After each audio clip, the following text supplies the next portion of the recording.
Hello and welcome to the CIPS Queensland podcast, where we interview Queensland professionals to get an insight to their careers, their highs, their lows, their wisdom and their advice. So let's check out today's podcast guest. This month's episode is with Billie Gorman. She is an expert at sourcing projects across transport, media, services, food and manufacturing, financial services, construction and mining industry. She's helped develop and implement major procurement strategies, category management frameworks, as well as preferred supply scorecards in Australia and at international companies such as Oracle, Thiess, Suncorp, BOQ, Parmalat and London Underground. In today's episode, we are going to be covering her journey through procurement, her biggest challenges, her experience as a woman in procurement, how much she has seen this industry change over the years, her biggest lessons that she has learned, her essential skills that she believes that we need in procurement, as well as the top trends and focuses for this year. So let's get straight into this episode. Okay. Welcome back to the CIPS Queensland podcast. My name is Ashley Turner and I am your host today. And with me, I have the amazing Billie. Welcome, Billie. Hey, Ash. Hi. Thank you for having me. It's an honour to be here. I know. I was about to say, I can't remember if you've left the CIPS committee. That's also, is she currently one? I had this mind blank, but you worked hard for a long time. That's why I stopped and went, oh my gosh, what do I say? Look, I think I have moments where I get overwhelmed with work and family, like every human being does, and I go, I can't commit as much as I would want to, and I'm not putting in the effort. So then I take a bit of a step back. But at the moment, I'm not actively involved in the Queensland committee, but I do try and show up to as many events when we can have them as possible. But I am still heavily involved in the profession steering committee, which we meet regularly and have some amazing things and topics that we're focused on. So I am still involved. I'm still at CIPS. I'm really loving what Sharon's doing for CIPS in this region. So yeah, it's still an exciting role for me to play, although I'm sure like all of us, we'd like to do more, but there's only so many hours in the day. And Yes. You're one of the original OGs of the CIPS Queensland committee anyway, so you've got to be part of it regardless if you're actually in it or not. I swear, we would lean on you all the time anyway for your wisdom. Like, help us, what should we do? So I remember funny stories. So Jonathan Dutton was the MD of Australia at the time, and they were just starting out with CIPS. And I remember being 7-8 months pregnant when I turned up to speak to him about being on the committee. And I remember stressing to my husband, because we just moved back from the UK where CIPS was very dominant over there, and I'd just become MCIPS. I remember saying to my husband, oh, he's going to look at me and he's just going to go, oh my God, look at you, you're so pregnant. How on earth could you be on a committee? And I imagined there'd be a room of 100 or more people all wanting to get on this little Queensland committee to sort of, be the foundational committee. And there were, 5 of us. So I was like, oh. But I remember Jonathan just looking at me, just going, yes, and now please go home because I don't want you to have the baby in the room. It was quite funny. Stress. Yeah, that baby is 19 tomorrow. So yes, it's been a long time that I've been involved in CIPS. The original OG right there. Wow, jeez. That's long. Oh, that's a long time as well. And you would have seen so many changes throughout all of your career as well. And we'll get into all those sort of questions. And I said offline, we'll make this short and sharp. Knowing you and I, we can talk for hours and hours. Let's just be thankful we haven't got wines in our hand, or this would be like a 4-hour podcast. Let's be respectful for the people who have to listen to it. Exactly.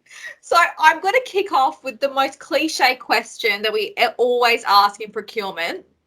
And I know that because it makes my eye twitch too, but it's a great segue. How did you fall into procurement? It's not like you probably woke up and went, I'm going to be a procurement manager. How did it all happen for you?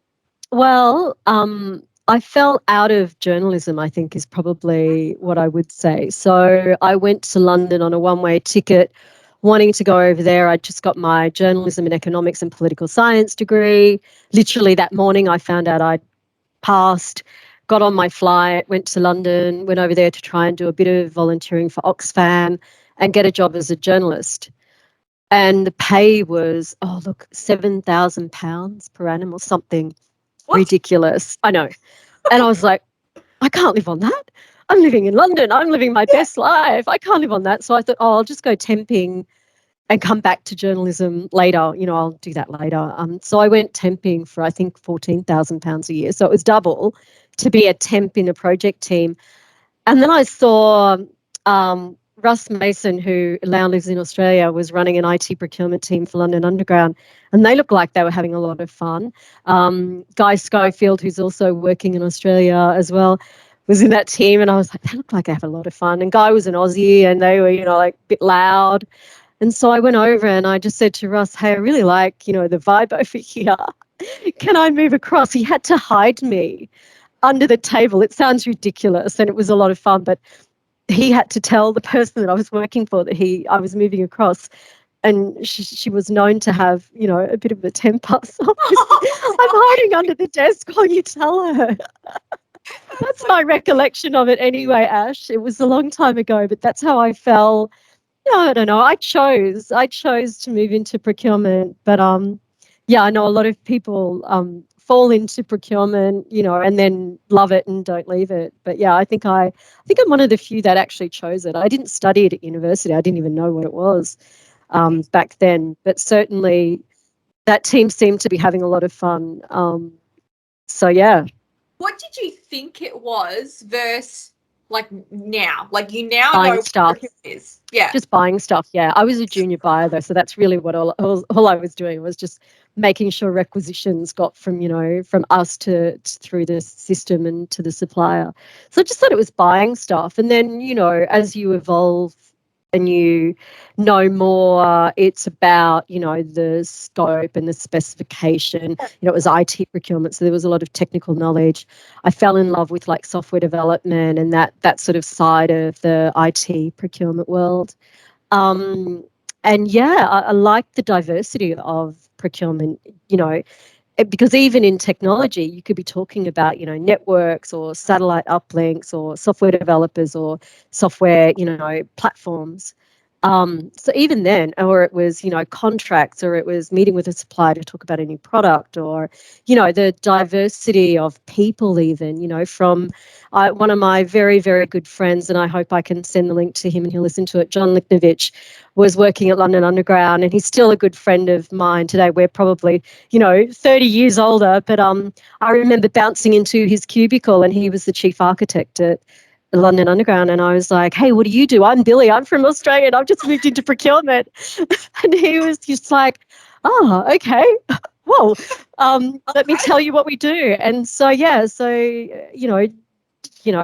I know that, one of the things that I love about procurement is that being curious just opens up all of this world. And, whether it's strategy and thinking about, operating models, for various functions in the organization, or whether it's simply just getting someone what they need then and there to make, their world a lot easier. It has such a broad spectrum of, issues and problems that are there to be solved, opportunities to create value over and above the dollar. It's just, I love it.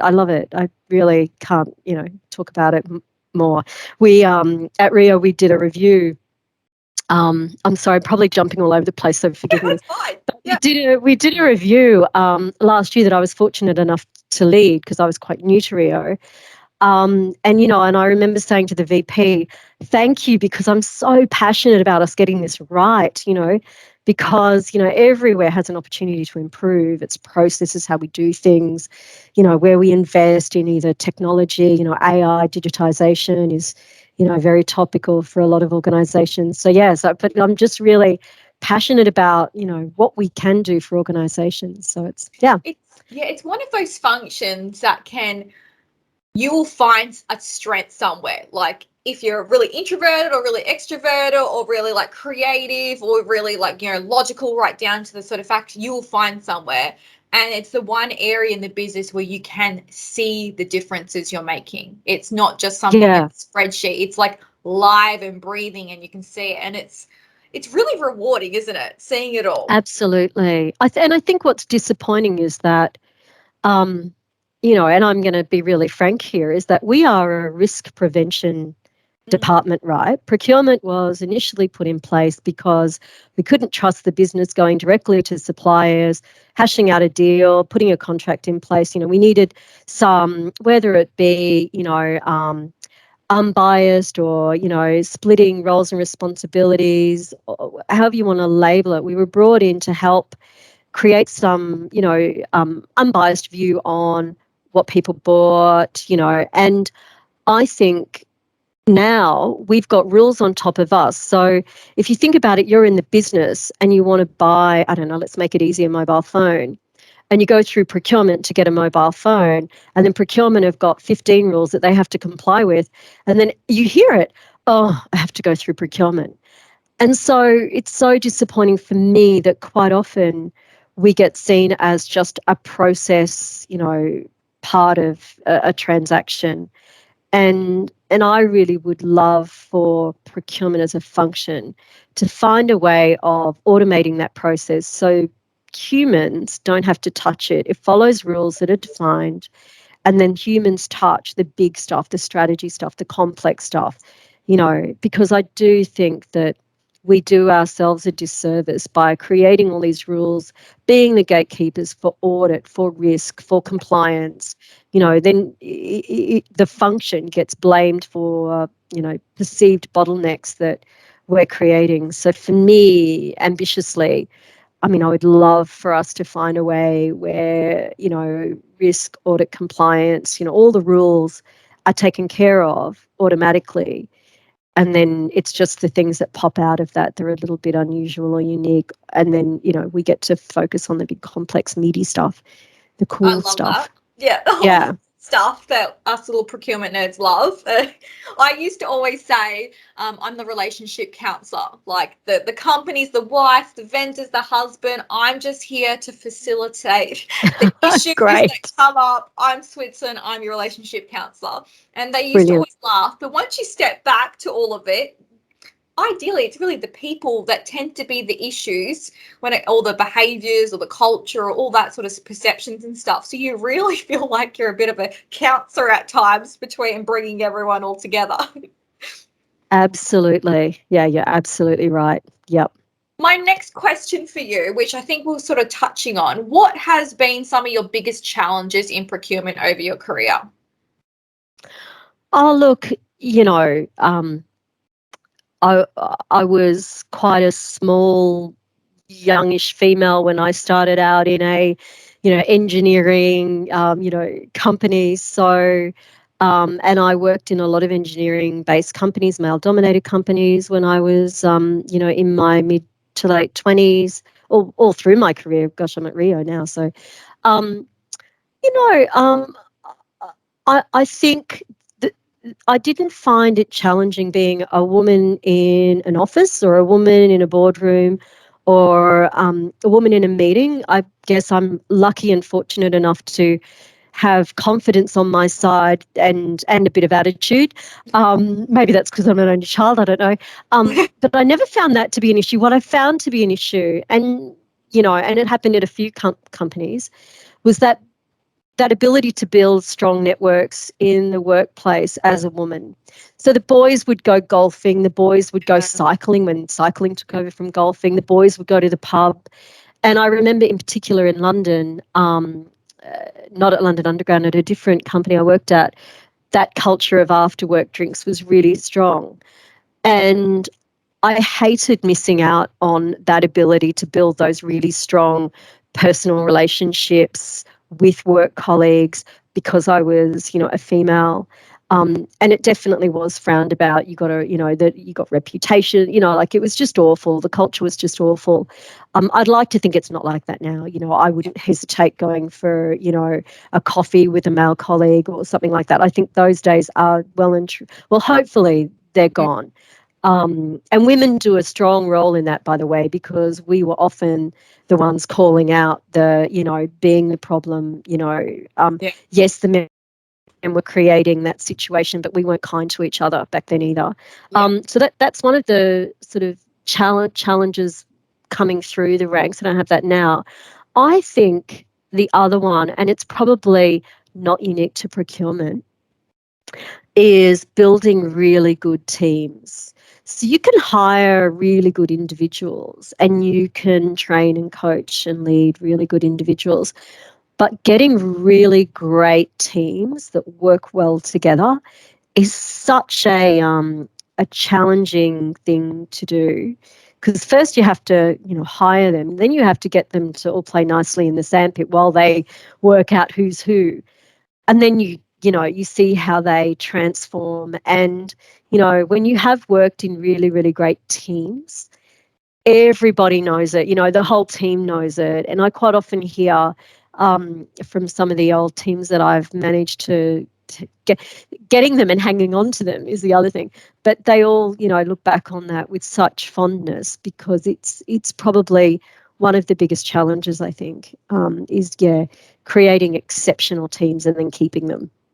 Yes, 100% agree with you with all of that. My next sort of question goes around, experience in procurement as a woman. So you've just taken us through some of the challenges you've seen. What have been some of the massive changes, and that might be with people or even with just processes or trends from when you first started 19 years ago to now? Plus. That's between you and me, though. Yeah. Definitely the conversation has changed, and that's wonderful. Organizations are, whether it be a quota system or whether it just be, focused on the topic, organizations are having the conversation. They're asking themselves some tough questions about culture, diversity, equity. So that's a really good thing. And I think that then, when that comes from leadership, that then empowers everybody in the organization to have a voice. So that's the first thing. Tolerance is another thing. I think that, as a society, we no longer tolerate things that were quite systemic, and it still have a systemic element to them. I think if you got Grace Tame here, she'd say, "What do you mean things have changed?" She's quite angry about the past year and how little she saw change. And I think that's so disappointing for her and for all of us to have her reach that. But and I don't want to make this political, but I do think that we have got some systemic issues. We've got prejudices we don't even know we've got because they've been with us for however long we've been on this world, and we need to challenge ourselves. And I see my daughters so wonderfully challenging their father, right, who has got very views one way or another, and they are holding him account. And, whether it's, making a side comment about somebody walking down the street, or whether it's about an actual conversation at the dinner table, they will call him out on that. And I love that. I love that. So probably a bit more broader than just what I've seen in procurement. I do think that I see a lot of women in procurement now. If I look across our floor, there's a lot of, women in procurement. And it's not, it used to be, they bring the soft skills. I'm not going to get into that debate. I'm not equipped to have that discussion. But what I will say is that they're also pretty shrewd when it comes to, negotiations as well. So, I think, just talented people deserve to be, employed regardless of gender. And so, but one of the things that I've seen is that women are definitely getting opportunities in the procurement space. I don't think we're unusual. Rio is really celebrating women in procurement. We have a program that we run. Visna Reitman, our GM of Global Indirects, leads that as a champion for that across the broader procurement family globally. And every month or so we have, really good keynote speakers that give up their time, their former CEOs or, Paralympians, champions in their field that come and talk to us about a strength that they have that got them through a difficult, situation, or how they achieve the unachievable. So, so we definitely put the spotlight on women. and in particular women in procurement, which is great because that's you and that's me. And it certainly helps the conversation, and it helps, maybe talk about some difficult topics if they arise. I don't know. I really like that we do it because it comes with, um, broader conversations that aren't all just about gender. Yeah. They are far broader, and everybody gets invited to the Women in Procurement forums, not just the Love women. it. So it's a great initiative that Visna's kicked off since she's been at Rio, which is wonderful. I love that, because one of my questions I was going to ask you, and you hear it all the time out there at our procurement sort of events and stuff like that, is women with their lack of confidence, and sometimes they doubt themselves a lot when wanting to apply for a role, going, oh, I don't think so. How have you helped empower your team of women to go, no, go for it, girl. Like, you have a right to be there, and just trust in your own abilities? Yeah, look, I've even suffered imposter syndrome many times in my career. But I think, honestly, it's just brutally saying to women, if you don't give it a go, you'll never know, right? So what have you got to lose? Yeah. The worst that can happen is you don't get the role or you don't get the opportunity. But be visible, be present, you know, don't hide in a corner and then expect people to notice you. Put your hand up for something that you think might be a stretch, but ask for support and coaching from either, a senior person in the team, your manager, or even a peer if you think they've got strengths in something that you maybe need to get to make you fully feel like you're competent in the role. Get feedback, put check-ins, be proactive in that space. But I think brutally just calling out, to any young women that have ever come to me and said, what do you think? I've just said, be bold and back yourself 100%. because no one else will. Like, let's face it, mum and dad aren't there anymore to pat you on the back and give you your packed lunch and send you out the door. My children would laugh at that, saying, when did you ever do that for me, Mum?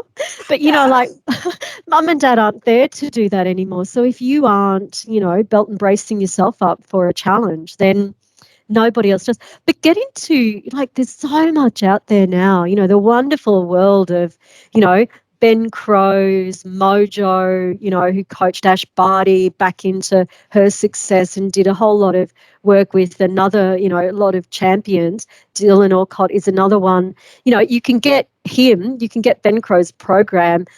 I don't know. I'm not trying to advocate for it, but it's like $250 or something for 12 months, or for the thing. And you could actually do, his online version of what he does with these elite athletes, or do a 5-minute journal in the morning, or, get yourself into a habit of telling yourself positive affirmations to build yourself up and get your own self-worth up to the level that it needs to be. And, no one else needs to look more further than you, Ash, in terms of a woman who's built yourself up, right? So, it's possible even from the worst situations that you might be starting from. So, I don't know. I kind of kick them up the bum and say, believe in yourself, gosh, look at you, look at where you are.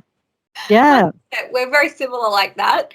And I would love to know from you, what has been some of your biggest lessons you have learned in your career? Oh, ask questions, even if it's a stupid question. Ask questions. It comes from that number one thing that I said about being curious before. But, be humble, ask questions.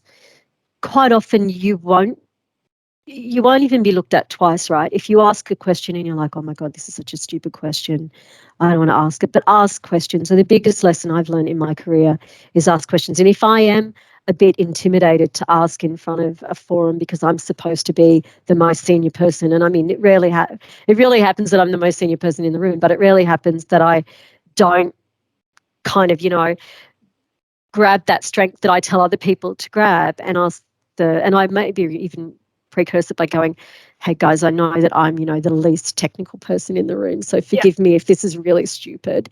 But then ask the question, and I think quite often you get people in the room then layering on that and saying, oh, but, and it sort of builds on that. So be curious, ask questions. That's probably one of the biggest lessons in my career. I think, look, I'm not typical, right? So I don't like covering my backside. I don't like working with people who have that philosophy. Um, sure, and if that's what you want to do to get, up in your career, then that's your choice. But I do definitely think that having a conversation is much better than having a debate on email. So pick up the phone, get on a Teams meeting, have a conversation. Don't go into battle on email. No one ever wins out of that, because even if you're right, you look bad. You look No stupid. one ever wins. A really good tip that I got from a person when I was working for a tech company in the UK, I was furious about something, and he was the project manager, and he was standing beside me, and I was, going off about, whatever injustice I thought had happened. And I was in the process of writing an email, and he said, yeah, write it how you feel, like write it, put in all the words that you want to put in it, right? Write it exactly how you feel. Don't put any name in the to section, or if you do, email it to yourself. So put yourself in the to. So definitely don't put the person who you're writing it to in there. So if you want to write it to yourself, give yourself enough time to reflect, whether that be, and I always say 24 hours. So go sleep on it. Yeah. Come back and edit it like you couldn't give a damn, right? And you will then land on the perfect tone, because it's all about the tone, right? So if you do feel you have to put something in writing, that was some great career advice. I think that saved me a lot of, in the moment, you're an idiot kind of emails to probably someone a lot more senior than me, and regretting it the minute I press send. I also have a 3-minute lag on my emails. That's I don't know whether that's career advice or just good admin, because if you're anything like me, I write it and then I go, oh, I should have copied Ash on that. Oh, I can recover it. So that's just a admin thing. I like that. There is nothing worse than a keyboard warrior. I like that advice. Yeah. I do that as well. I'll write it out, put it in drafts, and then I'll sleep on it, come back and go, oh, wow, Ashley was in a horrible mood yesterday. Let's redo that one. Yeah. And if you take the higher moral ground, there are some idiots that will drag you down the whole time, right? Yeah. That's just life, and, they might make up 5% of the population. I don't know. You're never going to win with them. They will always go one lower less than you. Like you just never win. So, yeah, write it to yourself, take the emotion out, and you'll probably land on about the right tone. Definitely take the cursive language out of it. In your head. You have it in your head, that one. Yeah. Exactly. I always have this thing, don't ever do anything if you feel in a negative tone, because you only see negativity, you only do it. So that's my sort of advice that links in very nicely with you. I agree. And the last one, sorry, Ash, and the last one I would say is just always be a learner. So,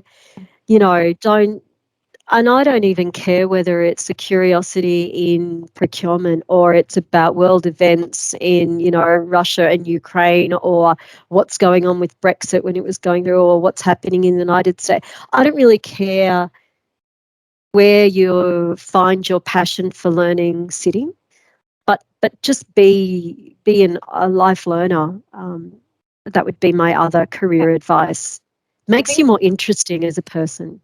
Yeah, it does. And I think something that really fits in with that one is, even if you have a leader that's made a decision that you don't agree with, I always come in and go, look, for my own learning, growth and development, can you explain to me why you chose that? So then I can learn to, maybe there was something I've missed completely and gone, oh, I did not think of it. I always ask that from a good intention to go, yes, please tell me why you chose this option so I can learn to be a better leader. And it really, you learn a lot, because you're stuck in one option B and they chose option A and you're like, what are you doing? Just ask it from that good intention as well. Absolutely. I think you're right. I don't think many people come to work to make other people's lives miserable. Like I said, there might be that 5%, but most people come to work to, either at the bare minimum get paid, but most people come to work to do a good job, for the job that they were hired for, and then they haven't come in to make your day miserable. But yeah, you're right, they might be having a bad day, and that's translated in, a miss in terms of the communication style that they've presented to you. So talking about styles and I guess skills, what do you think are like the top, let's say 2 or 3 skills that a procurement professional needs? Like as you're like, head of procurement sort of department, what do you look for going through that sort of process? Look, I think relationship is key, right? Building good connections, networks, relationships, because without effective communication, it doesn't matter what you're selling, what you're buying, you're going to struggle to get cut through. And, big corporations like the ones that I'm used to working in have such different personalities all around you. So you've got to be able to be adaptive to their style, to understand what will get them to yes. Yes, I support that strategy, or yes, go ahead and spend that money, or whatever you want to call it. I definitely think relationships and building strong relationships and networks in a corporate environment is really important. I think wanting to constantly improve. So, and with that, I think about organizations that I've worked for, and I think my job is to make them grow in profit, grow in revenue, grow in maybe core product offering, whatever it is, it's to grow. And so, the reality about doing that is really about understanding what I need to do to make that happen. So aligning strategically with their priorities, being able to convert that into what does that mean for procurement? What does that mean for our team? What does that mean for our stakeholders? Having those big conversations. Yeah. I think also, one of the things that I really like to do is make, because I'm a corporate services and technology lead here in Rio. And so sometimes I'm presenting pretty big ideas about, where I want to take a procurement strategy. And with that, I need the person who's listening to me to believe that I'm a safe pair of hands. And, if they say yes to me, then they know that, I'm going to be responsible for getting the outcome that I've said I'm looking to get for them, with them. That they know that I'm collaborative, that I'm always going to communicate, that there's no secrets. If we're going down a wobbly path, they'll know about it from me, and we course correct as we go. So it's about that trusted partnership, working with, your stakeholders and your suppliers. And the last thing I would say, honestly, is and it's around that improvement piece, right? So where I talk about improvement linking to growth, it's about, so how do we do more with less? Isn't where it lands, but it's almost the concept, right? So how do we innovate? How do we digitize? How do we automate some of those straight through processes so that we can do more with the people that we've got? We don't want to lose people. We want to keep the same people. But, if you asked everybody, would you rather be doing cooler stuff? Most people go, yeah, I want to be doing the really coolest, give me a BHAG, give me that stuff that sits out there, that unicorn, because that's where I want to work. Well, you can't do that when you're bogged down with, stuff that isn't innovative. So I think as a leader in procurement, I need to be curious and look at, growing our ability to automate some of the processes that are repetitive, rules-based, because I'm not really adding a lot of value by having a person, clip the ticket on the way through with that stuff. So I don't know if that answered your question succinctly enough, but they're the things that are on my mind at the moment about what I need to do to be successful, and where I want to place my next year or two in the focus of just delivering some really big things, I'm excited about the next 2 years, quite frankly. Yeah.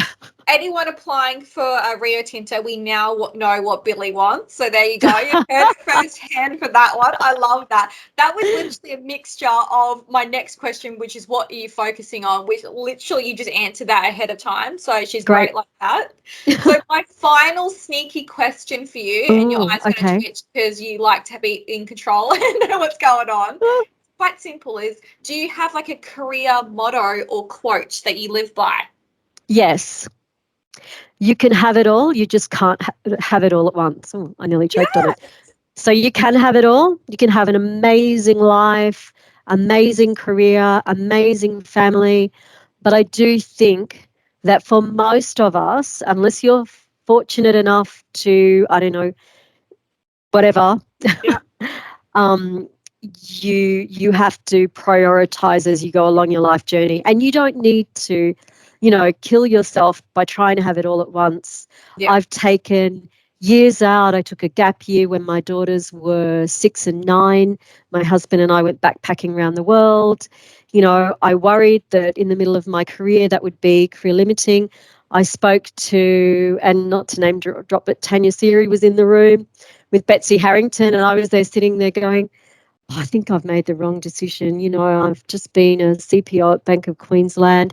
This is, my time. And I remember Betsy saying, you'll never be dead. She's got an American accent. I'm not going to ever try to pretend to be Betsy. But she said, you'll be dead in your gravestone, and no one will, you won't be there on your deathbed saying, I wish I had have, worked a year longer and not taken that gap year. Whereas you may go, I had an opportunity to travel around the world backpacking with my family.